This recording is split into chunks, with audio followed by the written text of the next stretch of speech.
सुप्रभात। स्वागत है आप सभी का। हमारा चैप्टर चल रहा है पी ब्लॉक एलिमेंट्स और आज इस चैप्टर में हम पढ़ेंगे एक इम्पोर्टेंट गैस ओजोन। ओजोन बनाने की विधियां और उसके विभिन्न भौतिक एवं रासायनिक गुणों का अध्ययन आज हम इस वीडियो में करेंगे। तो शुरू करते हैं। आज का हमारा टॉपिक ओजोन। देखो, ओजोन का जो सूत्र होता है O3 या इसको ट्राई ऑक्सीजन भी इसको कहते हैं। और जो ओजोन होता है ये ऑक्सीजन तत्व का अपर रूप होता है। क्या होता है ये? ऑक्सीजन तत्व का अपर रूप। देखो, जो ऑक्सीजन तत्व होता है ना, डाइऑक्सीजन के रूप में पाया जाता है और ट्राई ऑक्सीजन के रूप में पाया जाता है।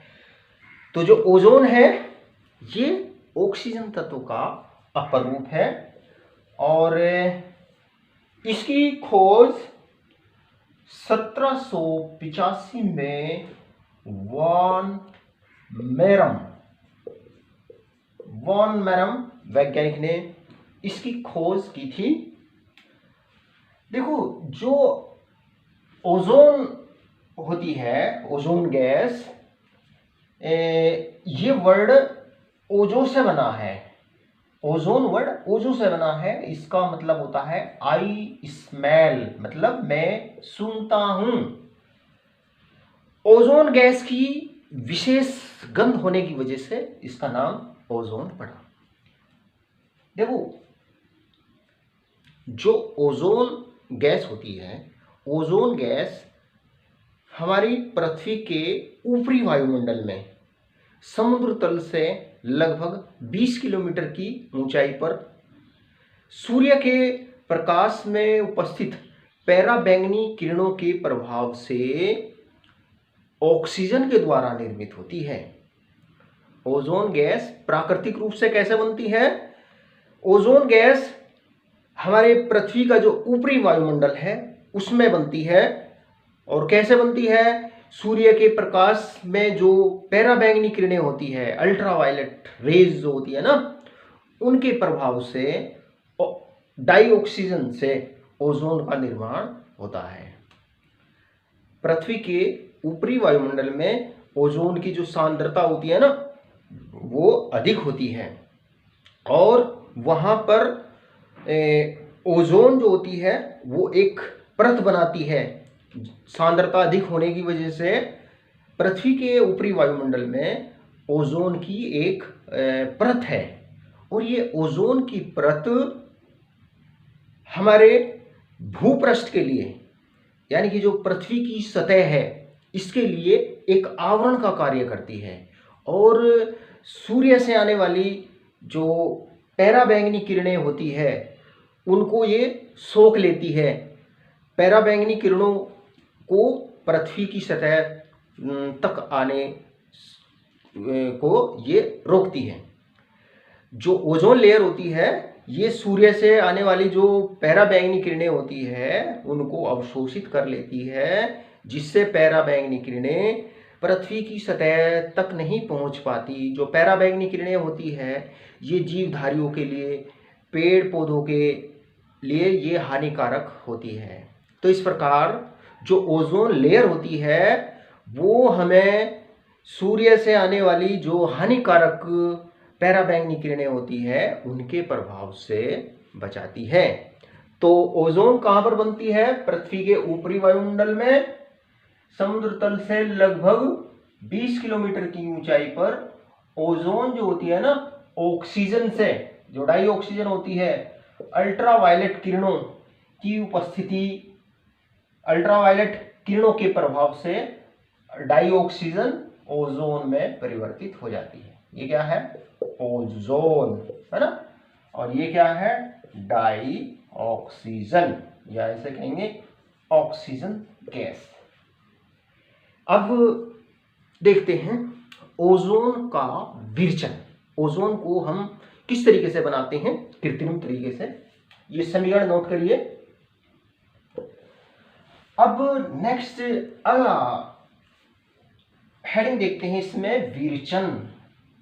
ओजोन को किस प्रकार से बनाते हैं। विरेचन का मतलब होता है निर्माण, परिप्रेषण। देखो ओजोन शुद्ध एवं शुष्क, ये लाइन लिखो, शुद्ध, शुद्ध शुष्क, शुद्ध शुष्क एवं ठंडी ऑक्सीजन, ऑक्सीजन गैस की मंद धारा में, मंद धारा में नीरव विद्युत विसर्जन, नीरव विद्युत विसर्जन,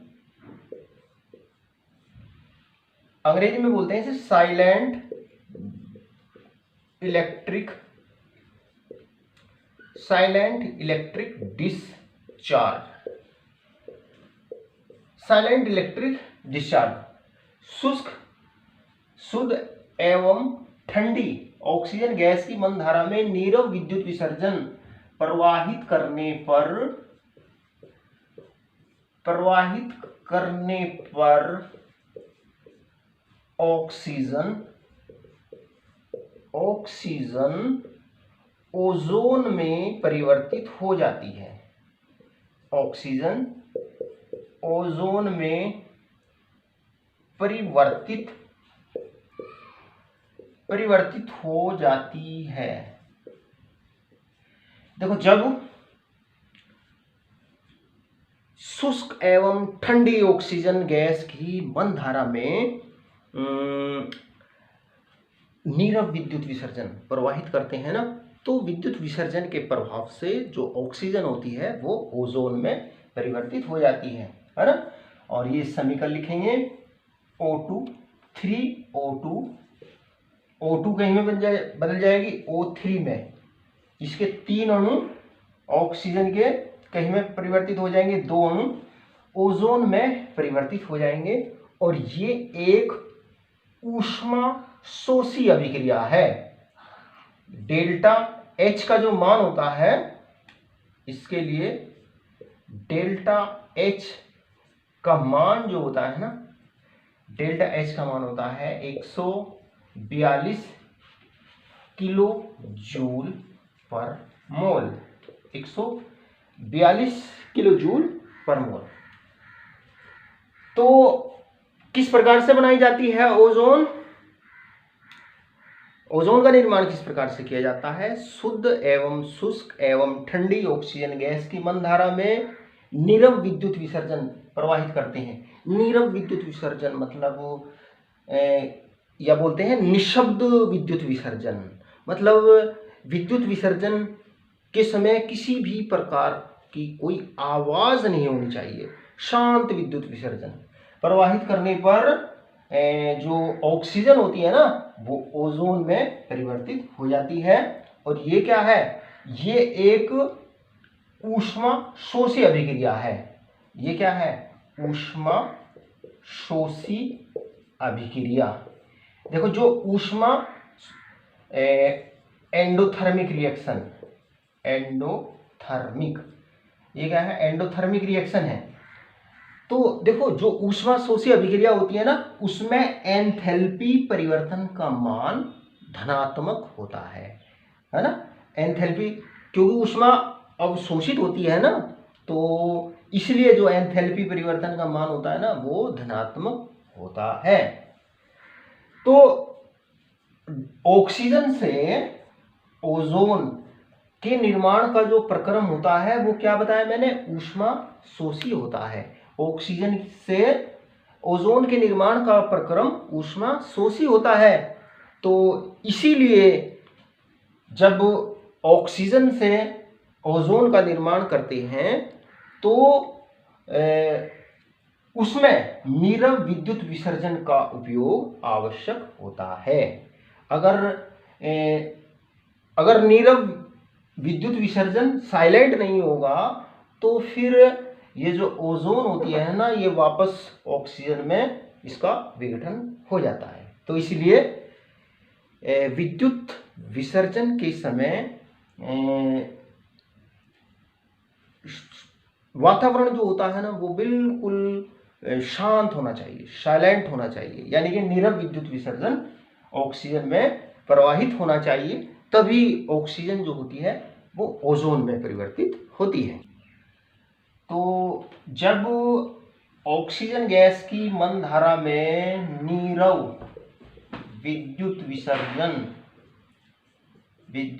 विसर्जन प्रवाहित करते हैं तो ऑक्सीजन ओजोन में परिवर्तित हो जाती है और लगभग 10% ऑक्सीजन जो होती है ना, 10% ऑक्सीजन ओजोन में परिवर्तित हो जाती है और ऑक्सीजन और ओजोन का मिश्रण प्राप्त होता है। ऑक्सीजन और ओजोन का मिश्रण प्राप्त होता है जिसे बोलते हैं ओजोनित ऑक्सीजन। इस मिश्रण को क्या बोलते हैं? ओजोनित ऑक्सीजन। और इस मिश्रण में लगभग 10% ओजोन होती है और जिस उपकरण में ओजोन बनाते हैं उसको बोलते हैं ओजोनाइजर। जिस उपकरण में ओजोन बनाते हैं उसको क्या बोलते हैं? ओजोनाइजर बोलते हैं। तो ये तो बात हुई ओजोन का विरचन किस प्रकार से किया जाता है। अब देखते हैं ओजोन के गुण।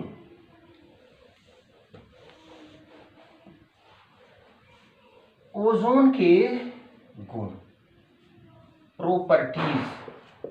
ओजोन के गुण देखो, शुद्ध ओजोन एक पीत नीले, पीत को बोलते हैं येलो या इसको बोलते हैं पेल ब्लू। ये एक शुद्ध ओजोन पीत नीले रंग की गैस होती है। गहरे नीले रंग का द्रव होती है, गहरा नीला द्रव होती है। जब ठंडा कर देते हैं ओजोन को तो ये गहरे नीले रंग के द्रव में परिवर्तित हो जाती है और बैंगनी काले रंग का ठोस होती है। बैंगनी काले रंग का ठोस होती है। जब और ज्यादा ठंडा कर देते हैं तो जम जाती है। बैंगनी काले रंग का ठोस होती है। ये वायु से लगभग 1.6 गुना भारी होती है और इसकी मछली जैसी गंध होती है। मछली जैसी गंध होती है। और जो ओजोन होती है ये प्रतिचुंबकीय होती है। ओजोन प्रतिचुंबकीय होती है। देखो, जो ऑक्सीजन होती है ना, डाई ऑक्सीजन, वो अनुचुंबकीय होती है, पैरामैग्नेटिक होती है। और जो ओजोन होती है ये प्रतिचुंबकीय होती है, डाई मैग्नेटिक होती है। सभी इलेक्ट्रॉन इसमें युग्मित होते हैं। और ओजोन की थोड़ी मात्रा जो होती है वो नुकसानदायक नहीं होती, लेकिन अगर इसकी सांद्रता 100 ppm, अगर ओजोन की सांद्रता 100 ppm से ज्यादा बढ़ती है वायु में तो ये हानिकारक होती है। और इससे जो होती है ना, मितली आती है। मितली मतलब उल्टी सी आती है और सिरदर्द होता है और बहुत ज्यादा सांद्रता पर मृत्यु हो जाती है। तो थोड़ी मात्रा में तो जो ओजोन होती है ये कोई नुकसान नहीं करती, लेकिन अगर सांद्रता इसकी 100 ppm पार्ट पर मिलियन से ज्यादा होती है ना तो ये सिरदर्द उत्पन्न करती है, मितली उत्पन्न करती है और बहुत ज्यादा सांद्रता होने पर जो है वो मृत्यु भी हो सकती है। देखो, जो ओजोन गैस होती है, तो देखो ये कुछ मैंने आपको इसके भौतिक गुण बताए। जो ओजोन गैस होती है ये ऊष्मागतिकी की दृष्टि से ऊष्मागतिकीय रूप से ओजोन जो होती है ना, ओजोन अस्थायी होती है। ये इसका धीरे धीरे ऑक्सीजन में विघटन होता रहता है। इस प्रकार से जो ओजोन होती है ना, ये अस्थायी होती है और इसका विघटन कहीं में होता रहता है, ऑक्सीजन में विघटित होती रहती है। देखो बैलेंस करेंगे 2O3, ये 3O2, यानी कि जो डाई ऑक्सीजन होती है ना, ये ज़्यादा स्टेबल होती है, ओजोन कम स्टेबल होती है। और इस प्रक्रम में जो एंथैल्पी परिवर्तन होता है ना, डेल्टा H बराबर ये होता है नेगेटिव। इस प्रक्रम में डेल्टा H एंथैल्पी परिवर्तन क्या होता है, नेगेटिव होता है। मतलब इस अभिक्रिया में ऊष्मा उत्सर्जित होती है। नेगेटिव का मतलब इस अभिक्रिया की एंथैल्पी में कमी होती है। मतलब एंथैल्पी में कमी होने का मतलब होता है कि इस अभिक्रिया में ऊष्मा उत्सर्जित होती है, ऊष्मा उत्सर्जित होती है। अब देखो इसमें एक चीज देखिए, देखो ऊष्मा गतिकी की दृष्टि से कोई अभिक्रिया तभी संभव होती है जब डेल्टा जी का मान जो होता है ना, गिब्स ऊर्जा में परिवर्तन, डेल्टा जी क्या होता है, गिब्स ऊर्जा में परिवर्तन का मान नेगेटिव होता है। हमें मालूम है कि गिब्स ऊर्जा में जो परिवर्तन होता है वो एंथैल्पी में परिवर्तन माइनस T इंटू टी परमताप होता है। डेल्टा एस जो होती है ना, ये एंट्रोपी परिवर्तन होता है। तो देखो किसी अभिक्रिया, कोई अभिक्रिया तभी संभव होती है जब उस अभिक्रिया के लिए डेल्टा जी का मान क्या होता है, निगेटिव होता है ना, तभी अभिक्रिया संभव होती है। अब देखो इस अभिक्रिया के लिए, मतलब जब ओजोन का ऑक्सीजन में अपघटन होता है ना, तो अभिक्रिया में ऊष्मा उत्सर्जित होती है, यानी कि एंथैल्पी में कमी आती है। तो यानी कि डेल्टा एच का मान क्या है, डेल्टा एच का मान हमारा क्या है, निगेटिव है। डेल्टा एच बराबर क्या है, निगेटिव है। और इस अभिक्रिया में एंट्रोपी में वृद्धि होती है। देखो एंट्रोपी में, देखो यहाँ ओजोन के 2 अणु हैं, 2 अणु से ऑक्सीजन के कितने अणु बन रहे हैं, 3 अणु बन रहे हैं। अणुओं की संख्या में वृद्धि हो रही है ना। तो अणुओं की संख्या में वृद्धि होना मतलब एंट्रोपी में वृद्धि हो रही है। तो यानी कि ये जो T इंटू डेल्टा एस का मान जो होता है, इसका मान क्या है, ये और ज्यादा निगेटिव होता है। तो ये जो दोनों फैक्टर होते हैं ना, ये एक दूसरे को प्रबलित करते हैं, एक दूसरे को रेनफोर्स करते हैं, एक दूसरे को ये मजबूत करते हैं। तो इसीलिए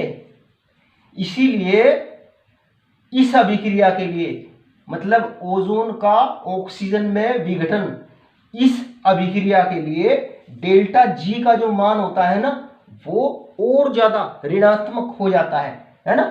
ये minus delta H T into delta S, ये दोनों का योग और ज्यादा नेगेटिव हो जाता है। तो इसी वजह से ओजोन की जो उच्च सांद्रता होती है ना, वो भयंकर विस्फोटक हो सकती है। देखो मैंने आपको क्या बताया, ओजोन की जो अधिक मात्रा होती है वो भयंकर विस्फोटक हो सकती है। भयंकर विस्फोटक क्यों हो सकती है, क्योंकि आयतन बढ़ जाता है, आयतन बढ़ जाता है ना। और डेल्टा जी का मान जो होता है वो ऋणात्मक होता है। मतलब डेल्टा जी का मान जितना ज्यादा ऋणात्मक होता है, अभिक्रिया उतनी ही आसानी से होती है। तो इसीलिए जो ओजोन होती है ना, ओजोन की उच्च सांद्रता जो होती है वो भयंकर विस्फोटक हो सकती है। अब देखते हैं, देखो ये तो हो गए ओजोन के कुछ भौतिक गुण। अब देखते हैं इसके रासायनिक गुण। ओजोन के रासायनिक गुण, रासायनिक गुण। ओजोन जो होती है ये एक प्रबल ऑक्सीकारक होती है। ओजोन प्रबल ऑक्सीकारक होती है, क्योंकि जो ओजोन होती है ना, ओजोन आसानी से विघटित होकर के ये नवजात ऑक्सीजन देती है। देखो इस प्रकार से इसका अणु विघटित होता है O2 में और ये बनता है ऑक्सीजन का परमाणु, है ना।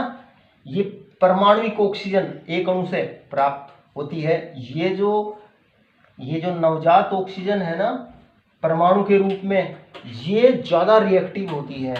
तो इस वजह से जो ओजोन होती है ना वो प्रबल ऑक्सीकारक होती है।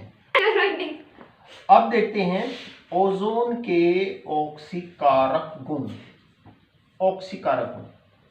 देखो मैंने आपको बताया कि जो ओजोन होती है ना ये प्रबल ऑक्सीकारक होती है, क्योंकि आसानी से विघटित होकर के ये नवजात ऑक्सीजन देती है। तो इस वजह से ये जो ओजोन होती है ना ये प्रबल ऑक्सीकारक होती है। देखो पहला ऑक्सीकारक गुण देखिए, ये होता है लेड सल्फेट, पीबीएस। जो ओजोन होती है ना ओजोन लेड सल्फाइड होता है, पीबीएस होता है लेड सल्फाइड, है ना। और इसमें ओजोन जो होती है ना ओजोन, अब देखो इसके 4 अणुओं से 4 O प्राप्त होते हैं। इसके 4 अणु से कितने O प्राप्त होंगे? 4 O प्राप्त होंगे। और ये 4 O S के साथ में जुड़ करके ये बन जाएंगे PbSO4 प्लस 4O2। ये खुद कहीं में बदल जाएगी, इसका अपचयन कहीं में हो जाएगा ऑक्सीजन में। देखो ऑक्सीकरण क्या होता है, अपचयन क्या होता है, आपको पता होना चाहिए। किसी पदार्थ के द्वारा ऑक्सीजन ग्रहण करना ऑक्सीकरण कहलाता है। देखो यहाँ पे पीबीएस में 4 O जुड़ गए तो लेड सल्फेट में क्या हो गया? ऑक्सीकरण होता है और इसका खुद का अपचयन होता है, क्योंकि O3 की अब ये O3 O2 में परिवर्तित हो जाता है। दूसरा इसका ऑक्सीकारक गुण देखिए, ये होता है पोटेशियम आयोडाइड Ki को ये I2 में ऑक्सीकृत कर देती है। देखो किस प्रकार से I2 में बदलेगा, यह ओजोन Ki को I2 में बदल देगी। कैसे? तो I2 में बदलेगी तो 2 Ki लेंगे प्लस H2O, पानी का एक अणु लगेगा और प्लस O3 तो ये तो हो जाएगा I2 और ये हो जाएगा 2KOH, है ना।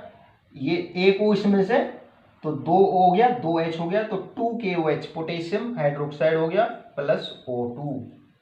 तो जो ओजोन होती है ना वो पोटेशियम आयोडाइड का आयोडीन में ऑक्सीकरण कर देती है। देखो यहाँ पे I के ऊपर नेगेटिव चार्ज है ना, आयोडाइड आयन है, तो यहाँ पे ऑक्सीकरण संख्या -1 है, 1 यूनिट का नेगेटिव चार्ज है ना इसके ऊपर। और यहाँ पर मुक्त अवस्था में ऑक्सीकरण संख्या 0, तो ऑक्सीकरण संख्या का बढ़ना कहलाता है ऑक्सीकरण। तो ओजोन पोटेशियम आयोडाइड का आयोडीन में ऑक्सीकरण कर देती है। अगली इंपॉर्टेंट अभिक्रिया देखिए, जो ओजोन होती है ना ये अम्लीय फेरस सल्फेट का, देखो फेरस सल्फेट क्या होता है? FeSO4, और अम्ल की उपस्थिति में अभिक्रिया होती है। अम्ल लेते हैं H2SO4, तो ये इस फेरस सल्फेट का और प्लस ओजोन अणु मिलाइए। जो ओजोन होती है ना ये अम्लीय फेरस सल्फेट को फेरिक सल्फेट में ऑक्सीकृत कर देती है, Fe2SO4 का होल थ्राइस, है ना। तो इस वजह से Fe2 बनेगा ना, ये 2FeSO4 लेंगे, 2FeSO4 लेंगे और तो ये हो जाएगा Fe2, 3 सल्फेट हो गए, 2 ये 1 ये, और एक O इसमें H2O बन जाएगा, H2O प्लस O2। तो ये देखो ये फेरस सल्फेट है, फेरस सल्फेट, ये है फेरस सल्फेट और ये है फेरिक सल्फेट। ये क्या है? Ferric sulphate. देखो ये फेरस आयन होता है, इसमें FeSO4 है ना, SO4 के ऊपर 2 यूनिट निगेटिव चार्ज होता है, तो फेरस आयन के ऊपर 2 यूनिट पॉजिटिव चार्ज होता है। तो ये क्या है? फेरस आयन है ये फेरस आयन। और जो फेरिक आयन होता है ना इसके ऊपर 3 यूनिट का पॉजिटिव चार्ज होता है ना, 3 यूनिट का। क्योंकि देखो सल्फेट पर 2 यूनिट नेगेटिव चार्ज होता है, तो 3 दूनी 6 यूनिट नेगेटिव चार्ज 2 Fe से जुड़ा हुआ है, तो एक Fe से कितना चार्ज जुड़ा होगा, 3 यूनिट। तो जो ओजोन होती है ना, ये फेरस आयन को फेरिक आयन में ऑक्सीकृत कर देती है। देखो ऑक्सीकरण संख्या यहाँ इसकी कितनी, +2, यहाँ पे ऑक्सीकरण संख्या कितनी, +3। तो ऑक्सीकरण संख्या का बढ़ना क्या कहलाता है, ऑक्सीकरण कहलाता है। तो जो ओजोन होती है, ओजोन अम्लीय फेरस सल्फेट का फेरिक सल्फेट में ऑक्सीकरण कर देती है ना। इसी प्रकार से देखते हैं, जैसे ये होता है ना, एक ऑक्सीकारक गुण और देखते हैं इसका। ये पोटेशियम नाइट्राइट होता है, KNO2 पोटेशियम नाइट्राइट। और जो पोटेशियम नाइट्राइट होता है ना, ओजोन इसको नाइट्रेट में KNO3 में ऑक्सीकृत कर देता है। एक और जुड़ जाता है इसमें, और ये हो जाता है O2। तो ये पोटेशियम नाइट्राइट का पोटेशियम नाइट्रेट में ऑक्सीकरण कर देता है। अब कुछ और ऑक्सीकारक गुण, इंपोर्टेंट ऑक्सीकारक गुण और देखते हैं इसके, इसको नोट करिए।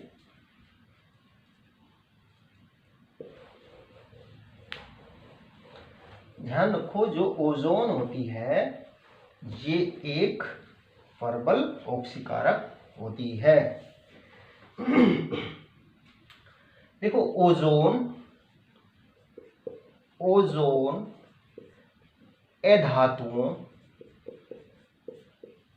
अधातुओं जैसे सल्फर, आयोडीन,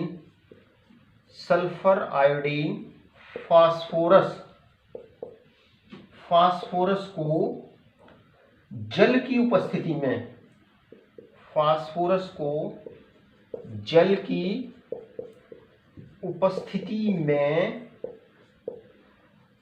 उनके ऑक्सी अम्लों में ऑक्सीकृत कर देती है,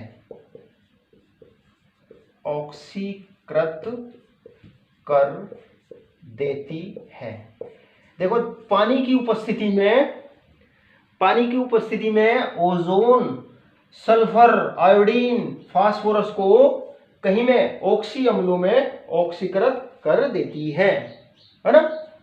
देखो जैसे ये कुछ इंपोर्टेंट अभिक्रियाएं हैं, जैसे ये आयोडीन जो होती है ना, आयोडीन I2 को जल की उपस्थिति में इसका जो ऑक्सी, और इसमें ओजोन का अणु जोड़ेंगे O3, तो जल की उपस्थिति में ये इसको आयोडिक अम्ल में ऑक्सीकृत कर देती है, HiO3, इसका नाम है आयोडिक अम्ल। अब देखो बैलेंस करेंगे, इसको बैलेंस करेंगे, 2I हो गए और 3 दूनी 6 हमें O चाहिए। अब एक O तो ये हो गया, अब हमें 5 O और चाहिए। जो 5 O होते हैं ना, हमें पता इसके विघटन से 1 O प्राप्त होता है, एक अणु के विघटन से। तो हम यहाँ पर लेंगे इसके 5 अणु लेंगे, तो 5 O इसमें जुड़ गए, तो और बनता है 5O2। तो ये आयोडीन का आयोडिक अम्ल में, ये है आयोडिक अम्ल में ऑक्सीकरण कर देती है। इसी प्रकार से देखते हैं सल्फर को पानी की उपस्थिति में +O3, ये ओजोन इसको सल्फ्यूरिक अम्ल में ऑक्सीकृत कर देती है, H2SO4 में ऑक्सीकृत कर देती है। अब देखो 2H तो यहाँ हो गए, H2SO4 कितने O चाहिए हमें, 4 O चाहिए, एक O ये रहा, 3 O हमें 3 अणुओं से प्राप्त होंगे, है ना, 3 अणुओं से ओजोन के, तो और 3O2 बनेंगे। तो ये सल्फर को सल्फ्यूरिक अम्ल में ऑक्सीकृत कर देती है। ऐसे ही फास्फोरस का सूत्र होता है P4 प्लस, जल की उपस्थिति में और ये ओजोन का अणु इसमें जोड़ेंगे O3, तो ये इसको बदल देगा H3PO4, ऑर्थोफॉस्फोरिक अम्ल, इसका नाम है ऑर्थोफॉस्फोरिक अम्ल,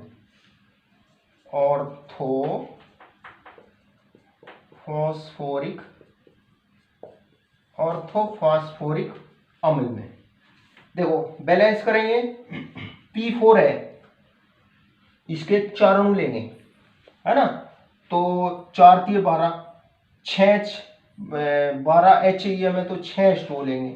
पानी कितने, O कितने हैं इसमें, 4 चौक 16, तो 6 O ये रहे, 10 O और चाहिए, और हमें पता कि एक O3 से एक O प्राप्त होता है, तो 10 अणु इसके लेने पड़ेंगे 10 O प्राप्त करने के लिए, प्लस 10 O2, 10 O2।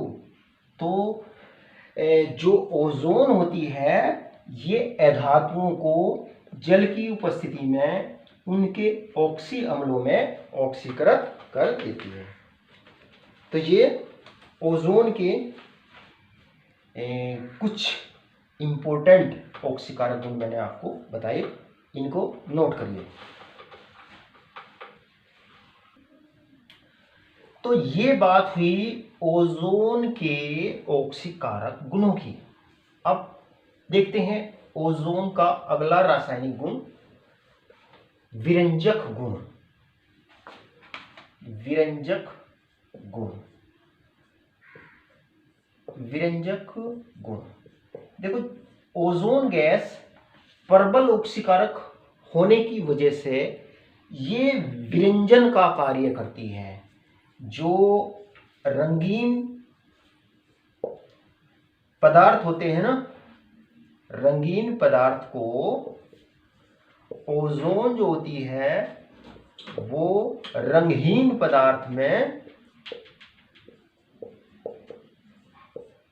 परिवर्तित कर देती है और स्वयं O2 में परिवर्तित हो जाती है। यानी कि इसमें से एक O जो है ना, एक O रंगीन पदार्थ में जुड़ करके उसको रंगहीन कर देता है, और क्योंकि O इसमें जुड़ता है तो मतलब रंगीन पदार्थ का ऑक्सीकरण होता है।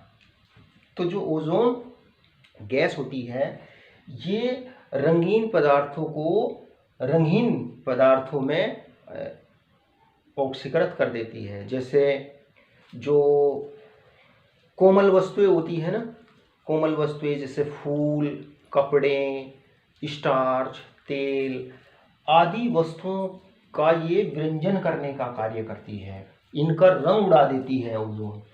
और इसका विरंजक गुण किस कारण से होता है, इसके ऑक्सीकारक गुण की वजह से ये विरंजन का कार्य करती है। अब देखते हैं ओजोन के उपयोग। देखो जो ओजोन गैस होती है ये एक कीटाणुनाशक गैस होती है।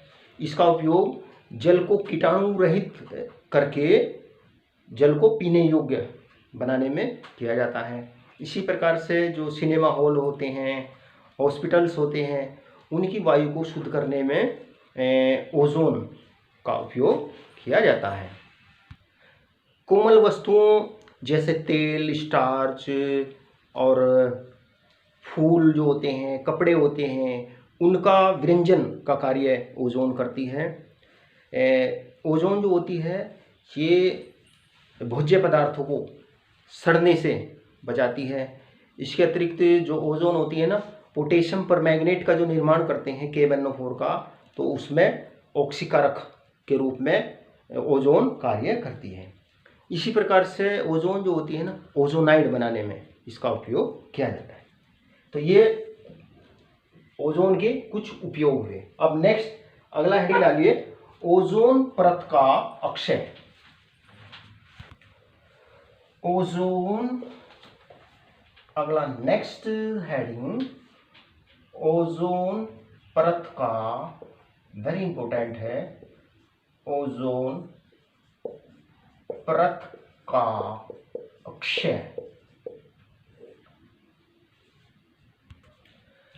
देखो ओजोन परत का Akshay, depletion of ozone layer. Akshay का मतलब क्या होता है, मतलब ओजोन परत का धीरे धीरे नष्ट होना है ना, डिप्लेशन कहलाता है अक्षय। और जो ओजोन परत का अक्षय होता है ना, ये हमारे लिए नुकसानदायक है, क्योंकि ओजोन लेयर जो होती है ना, हमें सूर्य से आने वाली जो अल्ट्रा वायलेट किरणें होती हैं उनके दुष्प्रभाव से बचाती है। अल्ट्रा वायलेट किरणों को, पैराबैंगनी किरणों को जो ओजोन लेयर होती है वो अवशोषित कर लेती है और उसको पृथ्वी की सतह तक पहुंचने से रोकती है। लेकिन कई कारणों से जो ओजोन लेयर है उसका अक्षय हो रहा है। तो अक्षय किस प्रकार से हो रहा है? देखो, वायुमंडल में उपस्थित नाइट्रिक ऑक्साइड, NO गैस, रेफ्रिजरेटरों, है ना, जो फ्रिज वगैरह होते हैं, रेफ्रिजरेटरों तथा एरोसोल स्प्रे में प्रयुक्त होने वाले फ्रेओन द्वारा ओजोन का क्षय होता है। देखो, ओजोन का क्षय इस प्रकार से अभिक्रिया होती है। देखो, जो NO होती है ना वायुमंडल में, ओजोन के साथ में अभिक्रिया करके उसको अपघटित कर देती है O2 में। इसी प्रकार से एक तो इसके द्वारा अपघटन होता है ओजोन का, नाइट्रिक ऑक्साइड के द्वारा भी ओजोन का अपघटन होता है। ये जो नाइट्रिक ऑक्साइड होती है ना, ये NO में बदल जाती है और O3 अणु O2 में परिवर्तित हो जाता है। और ये जो रेफ्रिजरेटरों और जो एरोसोल स्प्रे होते हैं ना, इनमें ये फ्रेओन प्रयुक्त होते हैं। जो फ्रेओन होते हैं ना, ये क्लोरोफ्लोरोकार्बन होते हैं। फ्रेओन क्या होते हैं? क्लोरोफ्लोरोकार्बन होते हैं। इनमें क्लोरीन परमाणु भी होते हैं, फ्लोरीन परमाणु भी होते हैं। और ये जो इन्हें CFC बोलते हैं संक्षेप में, ये जो क्लोरोफ्लोरोकार्बन होते हैं, ये अल्ट्रा वायलेट रेज के द्वारा ये अपघटित होकर के क्लोरीन परमाणु मुक्त करते हैं। ये क्लोरीन परमाणु बनाते हैं। अल्ट्रा वायलेट रेज के द्वारा ये अपघटित होकर के क्या बनाते हैं? क्लोरीन परमाणु बनाते हैं। और ये क्लोरीन परमाणु ओजोन के साथ में अभिक्रिया करके ओजोन को अपघटित कर देते हैं। तो इस प्रकार से जो नाइट्रोजन की ऑक्साइड होते हैं और ये जो फ्रेओन होते हैं, जो रेफ्रिजरेटरों और स्प्रे में जो यूज होते हैं, इनके द्वारा ओजोन परत का धीरे धीरे क्षय हो रहा है, जो जीवधारियों के लिए नुकसानदायक है। अब देखते हैं ओजोन की संरचना। ओजोन का जो अणु होता है, इसकी संरचना कैसी होती है? हेडिंग डालिए ओजोन की संरचना। देखो, जो ओजोन का अणु होता है इसकी संरचना कोणीय होती है। ओजोन अणु की संरचना कैसी होती है? कोणीय होती है। और जो बंद कोण होता है ना, बॉन्ड एंगल होता है, बंद कोण होता है 117 डिग्री का, 117 डिग्री का होता है।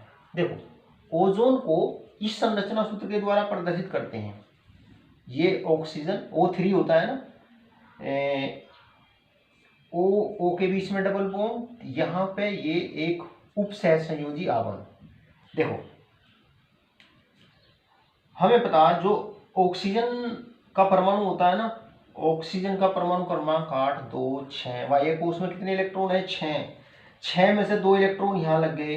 जैसे इसकी बात करते हैं पहले, 6 में से मान लीजिए 2 इलेक्ट्रॉन युग्म तो ये हो गए, मतलब 4 इलेक्ट्रॉन ये हो गए, और 2 ने इस O के साथ में डबल बॉन्ड बना लिया। देखो, 2 सहसंयोजी बंधों का मतलब ये होता है कि 2 इलेक्ट्रॉन युग्म का साझा है। 2 इलेक्ट्रॉन इसके हैं, 2 इलेक्ट्रॉन इसके हैं। अब ये जो ऑक्सीजन है, इसके बाह्य कोश में भी 6 इलेक्ट्रॉन होते हैं। इसके बाह्य कोश में भी कितने इलेक्ट्रॉन होते हैं? 6 इलेक्ट्रॉन होते हैं। अब 6 में से 2 इलेक्ट्रॉन तो यहाँ पे लग गए, कितने बचे? 4 इलेक्ट्रॉन बचे, यानी कि 2 इलेक्ट्रॉन युग्म बचे। अच्छा, अब यहाँ देखो, इसके बाह्य कोश में कितने इलेक्ट्रॉन है? 6 इलेक्ट्रॉन है, मतलब कुल मिलाकर के 3 इलेक्ट्रॉन युग्म है। अब देखो, इसको अष्टक पूरा करने के लिए 2 इलेक्ट्रॉन युग्म की आवश्यकता होती है। तो ये इसके पास में 6 इलेक्ट्रॉन है, तो 2 यहाँ पे लग रहे हैं, 2 यहाँ इसके साथ में डबल बॉन्ड बना रहे हैं, तो 2 इलेक्ट्रॉन, एक इलेक्ट्रॉन युग्म बचा, ये एक इलेक्ट्रॉन युग्म इसको साझे के लिए दे देता है, इस O को साझे के लिए दे देता है। अब साझे के लिए दे देता है, इसका मतलब ये नहीं कि ये पूर्ण रूप से इलेक्ट्रॉन त्याग देता है। ये साझे के इलेक्ट्रॉन जो होते हैं ना, ये इसके भी बाह्य कोश में रहते हैं, इसके भी बाह्य कोश में रहते हैं, और ये बंध कहलाता है उपसह संयोजक आबंध। ये वाला बंध कौन सा है? ये उपसह संयोजक आबंध, ये सह संयोजक आबंध। देखो जो सह संयोजक आबंध होता है ना, वो तो परमाणुओं के बीच में इलेक्ट्रॉनों की बराबर की साझेदारी से बनता है ना। देखो 2 इलेक्ट्रॉन इसके हो गए, 2 इसके हो गए, बराबर की साझेदारी होगी। लेकिन यहाँ पे ये जो उपसह संयोजक आबंध बन रहा है, इसका मतलब ये है, तीर के द्वारा प्रदर्शित करते हैं, इसका मतलब ये है कि ये O जो है ना, एक इलेक्ट्रॉन युग्म को साझे के लिए इस O को दे रहा है। साझे के दोनों इलेक्ट्रॉन किसके हैं? इस O के हैं, और ये साझे के इलेक्ट्रॉन दोनों परमाणु के बाह्य कोश में रहते हैं। अब देखो इन सब का अष्टक पूरा हो रहा है, ऑक्टेट पूरा हो रहा है। 6, 2 इलेक्ट्रॉन इसके आगे, 8 हो गए। 4 इलेक्ट्रॉन यहाँ है, 2 इसके, 2 इसके, 4, 2, 6 और 2 ये रहे, है ना। तो ऑक्सीजन जो ओजोन का अणु होता है ना, इसकी संरचना क्या होती है? कोणीय होती है। और इसको, ये जो उपसह संयोजक आबंध है, ये यहाँ हो सकता है, डबल बॉन्ड यहाँ हो सकता है, तो इसको इस प्रकार से भी प्रदर्शित करते हैं। इसको ये O है ना, 6 इलेक्ट्रॉन बनाइए, और ये यहाँ डबल बॉन्ड O, और यहाँ पर बनाइए 2 इलेक्ट्रॉन, यानी 4 इलेक्ट्रॉन। अब देखो जो ओजोन का अणु होता है ना, उसको इस संरचना सूत्र के द्वारा भी प्रदर्शित करते हैं, इस संरचना सूत्र के द्वारा भी प्रदर्शित करते हैं। लेकिन देखो क्योंकि ये बंध अलग अलग हो गए, तो इनकी लंबाइयां अलग अलग होनी चाहिए। भाई ये अलग बंध है, ये अलग बंध है, तो यहाँ पे डबल बॉन्ड है, यहाँ पे ये उपसह संयोजी आबंध है, तो बॉन्ड लेंथ अलग अलग होनी चाहिए। लेकिन वास्तव में जो ओजोन का जो अणु होता है ना, ओजोन के अणु में दो, ये जो OO, ये OO बंध होता है, दोनों OO बंधों की दूरी बराबर होती है ना। और ये बंध लंबाई होती है 128 पिकोमीटर, 128 पिकोमीटर। तो इसका मतलब ये हो गया कि ओजोन अणु की जो संरचना होती है, वो इन 2 संरचनाओं का अनुनाद संकर होती है, इन 2 संरचनाओं का मिश्रण होती है ना, जिसे इस प्रकार से प्रदर्शित करते हैं। इसको, इस अनुनाद संकर को इस प्रकार से प्रदर्शित करते हैं। ये O, और देखो ये O, देखो जहां पे ये जो बॉन्ड बनते हैं ना, इन दोनों OO बंधों की लंबाई बराबर है, और कितनी है? 128 पिकोमीटर। ये भी 128 पिकोमीटर है। और इन आबंधों में द्विबंध मतलब डबल बॉन्ड और सिंगल बॉन्ड दोनों का लक्षण होता है। इसमें क्या होता है? डबल बॉन्ड और सिंगल बॉन्ड दोनों का लक्षण होता है। और ये बॉन्ड एंगल कितना है? 117 होता है। और ये जो O है, इसके ऊपर एक बिना साझे का इलेक्ट्रॉन युग्म है ना। इस O के ऊपर बिना साझे का ये इलेक्ट्रॉन युग्म है, इसको बोलते हैं लोन पेयर इलेक्ट्रॉन, है ना। LP का मतलब होता है लोन पेयर इलेक्ट्रॉन। तो देखो ओजोन अणु की जो संरचना होती है क्या होती है? कोणीय होती है। अब और बॉन्ड एंगल कितना होता है? 117 डिग्री होता है। दोनों OO आबंध की लंबाई बराबर होती है, 128 पिकोमीटर होती है। देखो अगर मैं कहूं इस O पर कौन सा संकरण होता है, तो संकरण बराबर क्या होता है? संकरण कैसे निकालते हैं? संकरण बराबर होता है सिग्मा इलेक्ट्रॉनों सिग्मा बंधुओं की संख्या प्लस लोन पेयर इलेक्ट्रॉनों की संख्या, है ना। तो संकरण निकल आता है। देखो यहाँ पे एक सिग्मा आबंध ये है, एक सिग्मा आबंध ये है, सिग्मा आबंध, एक लोन पेयर इलेक्ट्रॉन ये है, तो कुल संख्या कितनी होगी? 3। और ये यानी कि इसका मतलब हो गया इस पर sp2 संकरण है। कितने संकरित ऑर्बिटल बनते हैं? 3 संकरित ऑर्बिटल बनते हैं। तो इस O के ऊपर sp2 संकरण है। और sp2 संकरण में जो संकरित ऑर्बिटल होते हैं ना, उनके बीच में बॉन्ड एंगल 120 अंश का होना चाहिए, है ना। यानी कि देखो यहाँ पे ये जो बॉन्ड एंगल है ना 120 अंश का होना चाहिए। यहाँ इसके बीच में ये जो लोन पेयर इलेक्ट्रॉन है, ये बॉन्ड पेयर, इसके बीच में 120 अंश का कोण होना चाहिए। लेकिन ये वाला जो बॉन्ड एंगल है ना, ये 120 न होकर के 120 डिग्री न होकर के इसका मान कम होता है, क्योंकि जो लोन पेयर इलेक्ट्रॉन है और ये जो बॉन्ड पेयर इलेक्ट्रॉन है जिससे ये सह संयोजी आबंध बन रहा है, इनके बीच में प्रतिकर्षण ज्यादा होता है। तो प्रतिकर्षण ज्यादा होने की वजह से ये बॉन्ड एंगल है ना, इनके बीच में प्रतिकर्षण है। ऐसे ही इस ये लोन पेयर इलेक्ट्रॉन, ये बॉन्ड पेयर इलेक्ट्रॉन, इनके बीच में प्रतिकर्षण है, तो ये बॉन्ड एंगल कम हो जाता है और ये रह जाता है 117 डिग्री। तो देखो जो ओजोन की जो संरचना होती है ना, कोणीय संरचना होती है, बॉन्ड एंगल 117 डिग्री होता है, और जो 2 O आबंध होते हैं इनकी लंबाई बराबर होती है। तो इसका मतलब ये होता है कि जो ओजोन अणु की संरचना होती है वो 2 संरचनाओं का अनुनाद संकर होती है, 2 संरचनाओं का वो अनुनाद संकर होती है। अब देखो इसको, ये जो उपसहसंयोजी आबंध है इसको नए तरीके से इस प्रकार से भी प्रदर्शित करते हैं। जो हमारी एनसीईआरटी की बुक है ना, उसमें इसको इस प्रकार से उपसहसंयोजी आबंध को इस प्रकार से प्रदर्शित करते हैं। देखो ये तो हो गया, इसको तो ऐसे लिखिए OO, है ना ये, और ये O हो गया,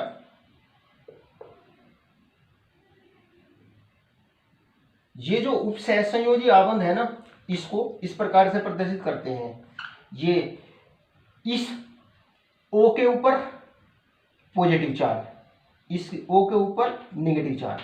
तो इसका मतलब ये हो गया कि यहां पर एक इलेक्ट्रॉन युग्म का साझा है, यहां पर एक इलेक्ट्रॉन युग्म का साझा है। अब साझे के लिए दोनों इलेक्ट्रॉन ये O ही दे रहा है।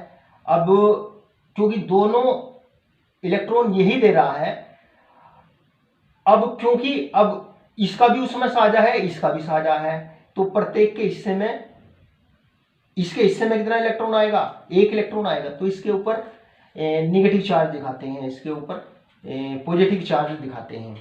तो इस उप सहसंयोजी आबंध को इस प्रकार से भी प्रदर्शित करते हैं, है ना। और तो इसको इसी प्रकार से ये प्लस, है ना, और इसके ऊपर नेगेटिव चार्ज के द्वारा ये O, ये, है ना। ये जो चीज यहां पे ऊपर लिखी हुई है ये यही है, उपसहसंयोजी आबंध को इस प्रकार से प्रदर्शित किया गया है। और ओजोन अणु की जो वास्तविक संरचना होती है, इन दोनों संरचनाओं का ये अनुनाद संकर होती है ना, O, है ना। ये डबल बॉन्ड का लक्षण होता है, इसमें डबल बॉन्ड का इसमें लक्षण होता है, इस पर बॉन्ड ये लोन पेयर ऑफ इलेक्ट्रॉन होता है। और देखो इस पर आंशिक रूप से ऋणावेश होता है, आंशिक रूप से ऋणावेश, आंशिक रूप से इस पर धनावेश होता है। तो ये बात हुई ओजोन की संरचना। तो प्यारे विद्यार्थियों, आज के हमारे पीरियड में इतना ही। कई सारी बातें मैंने आपको ओजोन के बारे में बताई, इनको अच्छे से याद करना, लिख लिख करके आपको देखना है। तो वीडियो अच्छी लगे तो लाइक ज़रूर करना है, चैनल को सब्सक्राइब करना है, अपने दोस्तों में शेयर करना है। आज की वीडियो में इतना ही। नमस्कार।